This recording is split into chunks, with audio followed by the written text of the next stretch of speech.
Heippa kaikille!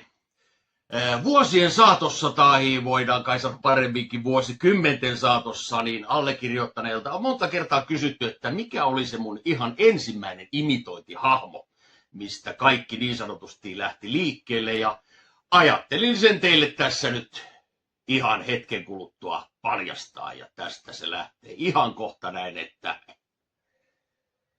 heippa kaikki kotiemme pikku limanolioskantel. Narsista on hyvin vihainen kaikille, koska narsista on nykyään mediassa vähän niin sanottu persona non grata, koska narsista aikana oli vähän liikaa tämä taikajuoma kanssa, mutta nyt narsista ajatteli teidän iloksenne esittää tällaisen niin sanotun pienen katoamistempun.